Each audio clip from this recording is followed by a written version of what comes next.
నమస్కారం. Epic story లైన్స్కు స్వాగతం. శ్రీ గురు చరిత్రలోని అధ్యాయము 13.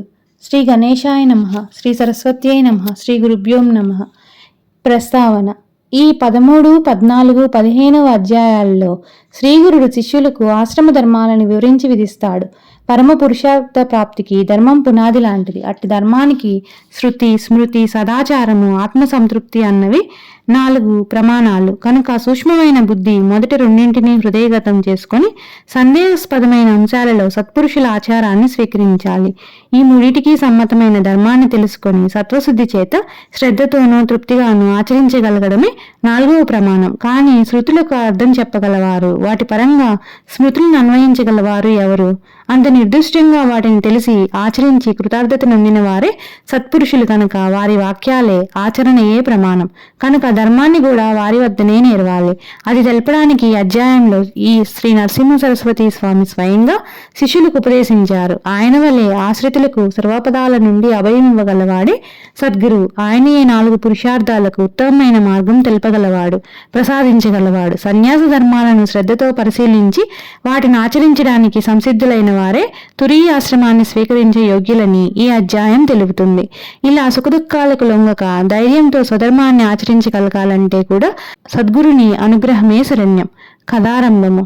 శ్రీగురుని కథ శ్రద్ధగా విని పులికించిపోయిన నామధారకుడు సిద్ధమునికి నమస్కరించి, స్వామి, శ్రీగురు చరిత్ర ఎంత విన్నా తనివి తీరడం లేదు. నా పరిస్థితి లేత పచ్చికను చవిచూచిన ఆకలిగొన్న ఆవు వలె ఉన్నది. నేనంత అల్పజ్ఞుడునో నాకిప్పుడు తెలుస్తుంది.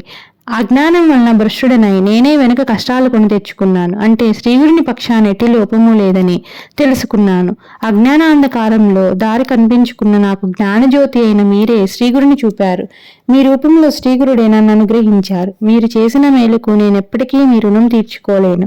కల్పవృక్షానికి, చింతామణికి జ్ఞానమిచ్చిన వారికి ఏమి చేసి ప్రత్యుపకారం చేయగలము? మీ బోధ వలన నాకు సర్వార్థ సాధకమైన నిరంతర గురుస్మరణ కుదురుతోంది. దయతో అటు తర్వాత శ్రీగురుడు ఎక్కడికి వెళ్ళారో, ఏమి చేశారో సెలవేయండి అని ప్రార్థించాడు.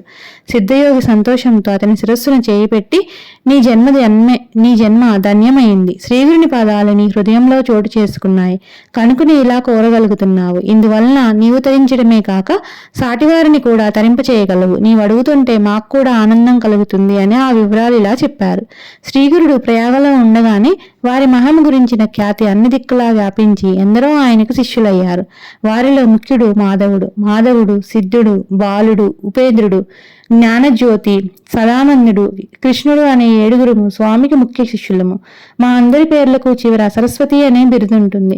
శ్రీగురుడు మమ్మల్ని మరికొందరు శిష్యులను వెంట పెట్టుకొని అనేక తీర్థాలు, క్షేత్రాలు పావనం చేస్తూ దక్షిణ దేశం తిరిగి వచ్చి పూర్వాశ్రమంలో తన జన్మస్థానమైన కారంజి నగరం చేరారు. అప్పుడు వారి తల్లిదండ్రులు, తోబుట్టువులు ఆయన రాకకెంతో సంతోషించారు.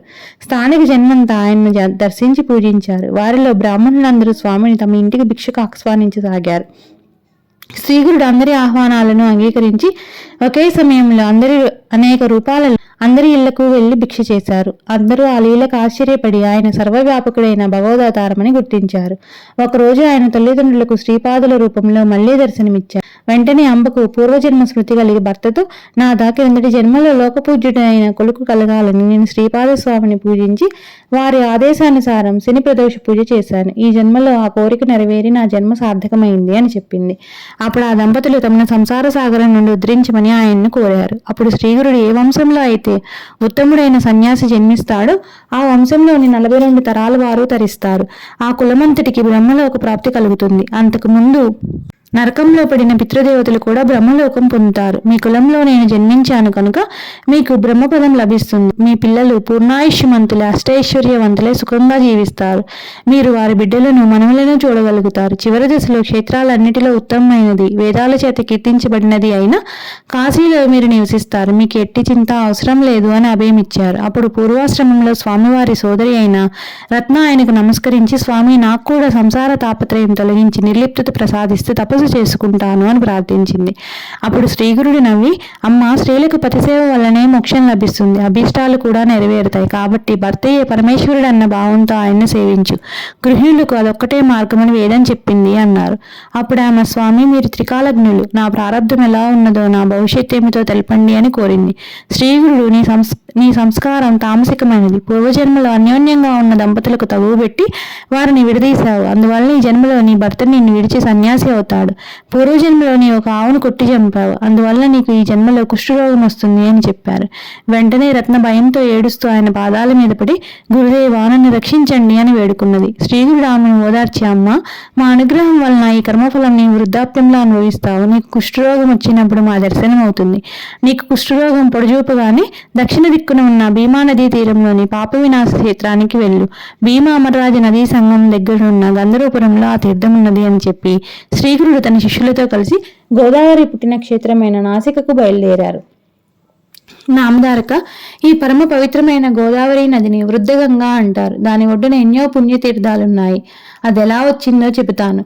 పూర్వ మునులు భూమిపై ఒడ్లు చల్లి తమ తపోమహిమ వలన ఆ రోజే పంట పండించుకునేవారు. ఒకరోజు బ్రహ్మర్షి అయిన గౌతముడు ఒడ్లు చల్లి తపస్సుకు కూర్చున్న సమయంలో మునులందరూ సమావేశమై, ఈయనకొక సంకటం కల్పిస్తే ఈయన మనందరి కోసము గంగను భూలోకానికి తీసుకురాగలడు, జీవులందరికీ ఆ నదీ స్థానం వలన సద్గతి లభిస్తుంది అని నిశ్చయించుకున్నారు. అందరూ కలిసి ఒక ఆవును, దూడను దర్భలతో తయారు చేసి తమ తపశక్తితో వాటికి ప్రాణం పోసి గౌతముని పంట చేనుపైకి తోలారు. అనుష్ఠానం చేసుకుంటున్న గౌతముడు ఆవును చూచి తన చేతిలోని దర్భతో దాన్ని అదిలించాడు. వెంటనే ఆవు మరణించింది. గోహత్య చేసినందుకు ప్రాయశ్చిత్తంగా గంగానదిని భూమిపైకి రప్పించి అందులో స్నానం చేయమని మునులందరూ కోరారు.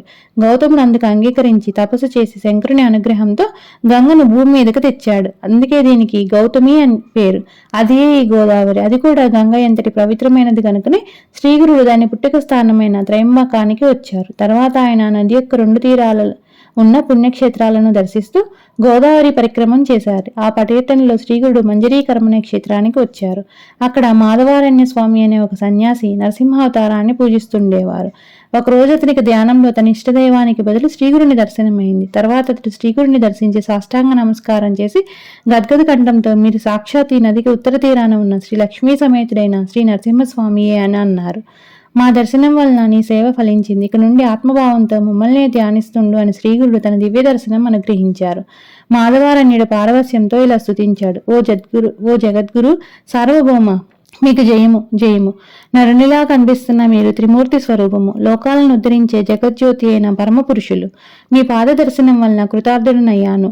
శ్రీగురుడు, మాధవారణ్య, నీకు మంత్రసిద్ధి అయి నిశ్చయమైన పద్ధతి లభించింది.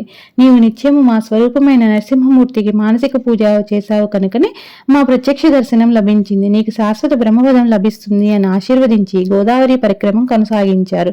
తర్వాత శ్రీగురుడు వాసర బ్రహ్మేశ్వర క్షేత్రం చేరి స్నానానికై శిష్యులతో కలిసి నది ఒడ్డుకు వచ్చారు. ఆ క్షేత్రంలో ఒక బ్రాహ్మణుడు తీవ్రమైన కడుపు నొప్పితో బాధపడుతుండేవాడు. అన్నం తింటే చాలు అతనికి ప్రాణం పోయేంత బాధ కలిగేది. ఒక మహర్నయం నాటికి అతడు భోజనం చేసి 4 రోజులైంది. ఆ రోజు అతడు కడుపు నిండా భోజనం చేసేసరికి విపరీతమైన కడుపు నొప్పి వచ్చింది. అన్ని జీవులకు ఆధారమైన అన్నం సరిపడకుండా వచ్చాక నేను జీవించడం కంటే మరణించడమే మేలు అనుకుంటూ అతడు ఆ రోజు గోదావరిలో పడి చావాలని నిశ్చయించుకున్నాడు. అతడు తన మొరకు ఒక బండ కట్టుకుని ఆయాసపడుతూ చివరిసారిగా శివుని స్మరించి, స్వామి, నేను పూర్వజన్మలో పేదలకు అన్నం దానం చేయలేదు, అతిథులను ధిక్కరించాను. ఈ జన్మలో భూమికి భారమయ్యాను. ఎట్టి పుణ్యము గత జన్మలో చేయనందు వల్లనే కాబోలు ఈ జన్మలో కొద్దిపాటి పుణ్యఫలం కూడా అనుభవించలేదు. బ్రాహ్మణుల జీవనము, పశువుల గ్రాసము అపహరించాను. నమ్మిన వారికి ద్రోహం చేశాను. తల్లిదండ్రులను అవమానించానేమో, లేక ఎన్నో జీవులకు నివాసమైన వనానికి నిప్పు పెట్టాను. తల్లిదండ్రులను విడిచి భార్యతో కలిసి మృష్టాన్న భోజనం చేశాను. లేక వధూవరులను చంపానేమో, లేకుంటే అన్నమే గిట్టని ఈ వ్యాధి నాకెందుకు వస్తుంది? ఈశ్వరుని భక్తితో పూజించలేదు, లేక నేను సద్గురువుని నిందించానేమో, లేకుంటే నన్నేదేమో ఎందుకు అనుగ్రహించదు అని పరితపించి నదిని సమీపించాడు. సరిగా సమయానికి శ్రీకరుడు తన శిష్యులతో కలిసి స్నానం చేయడానికి నది వద్దకు వచ్చారు. బ్రాహ్మణుని చూచి ఆయన అతన్ని తీసుకురమ్మని శిష్యులను పంపారు. శిష్యులు పరుగున పోయి నీటిలో మునగబోతున్న విప్రుని బలవంతాన శ్రీగురుని వద్దకు తీసుకువచ్చారు.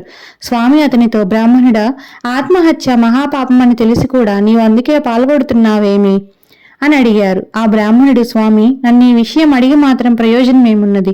పక్షానికి నెలకు ఒక్కసారి భోజనం చేసినా కూడా భరించరాని బాధ కలుగుతున్నది. అన్నం తినకుండా నేనెలా బ్రతికేది? నేను జీవించడం వలన భూమికి భారమే గాని ప్రయోజనం ఏమున్నది అని చెప్పి కన్నీరు కార్చాడు.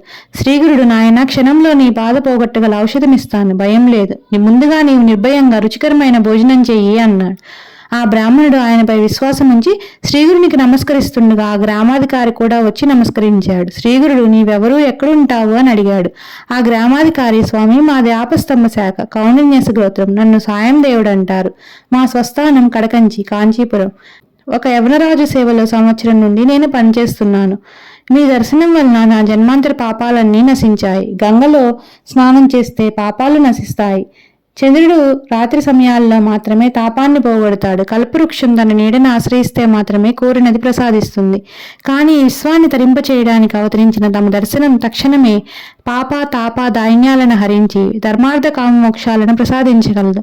నా అదృష్టం వలన అప్రయత్నంగానే మీ దర్శనమైంది అని స్తుతించాడు. శ్రీగురుడు అతన్ని ప్రేమగా తన దగ్గర కూర్చోబెట్టుకుని, సాయం దేవా, నేను ఒక మాట చెబుతాను, విను. ఈ బ్రాహ్మణునికి ఉదరశూల రోగమున్నది. భోజనము లేకుండా ఇతడు ఎలా బ్రతుకుతాడు? ఇతని రోగానికి మృష్టాన్న భోజనమే మందు. కనుక నీవు అతన్ని తీసుకువెళ్లి మంచి భోజనం పెట్టు అని ఆదేశించారు. సాయం దేవుడు ఆశ్చర్యచకితుడే, స్వామి, 4 రోజుల ఉపవాసం తర్వాత నిన్న ఒక్కరోజు తింటేనే ఇతడు ఆ బాధ భరించలేక ఇప్పుడు ఆత్మహత్యకు సిద్ధమయ్యాడు. ఇతనికి భోజనం పెడితే బ్రహ్మహత్యా పాతకం చుట్టుకుంటుందేమో అన్నాడు. స్వామి నవ్వి, అలా అయితే ఇంకా మంచి మందు చెబుతాను, విను. నన్ను మించిన వైద్యుడే లేడు. ఇతనికి పరమాన్నము గారెలతో కూడిన భోజనమే పరమౌషధము. నీవు సంకోచించక ఇతన్ని తీసుకుని వెళ్ళి అలాంటి భోజనం పెట్టు అన్నారు. సాయం దేవుడు ఆయనకు నమస్కరించి శిష్య సమేతంగా శ్రీగురుడు కూడా భిక్షకు ఆహ్వానించాడు. అప్పుడు శ్రీగురునితో పాటు అందరము సాయం దేవుని ఇంటికి వెళ్ళాము. ఆ పుణ్య దంపతులు రంగవల్లులతో తీర్చిదిద్దిన మండపాల మీద చిత్రాసనాలు వేసి శ్రీగురిని మిగిలిన అతిథులను కూర్చోబెట్టి రుద్రసూక్తము మొదలైన మంత్రాలు చదువుతూ శ్రీగురిని సర్వోపచారాలతో పూజించారు. శ్రీగురుడు సంతోషించి, నీ సంతతి వృద్ధి పొందిగాక, నీ వంశస్థులందరికీ మా యందు భక్తి కలుగుగాక అని సాయం దేవుని ఆశీర్వదించారు. ఆ తర్వాత ఆ దంపతులందరికీ షడ్రశోపేతమైన భోజనం పెట్టారు. శ్రీగురుని కృప వలన ఉదరరోగి అయిన ఆ బ్రాహ్మణునకు ఆ భోజనం అమృతంలా పనిచేసి అతని రోగబాధ మాయమైంది. శ్రీ దత్తాయ గురువే నమః. శ్రీ శ్రీపాద శ్రీ వల్లభాయ నమః. శ్రీ నరసింహ సరస్వతియే నమః.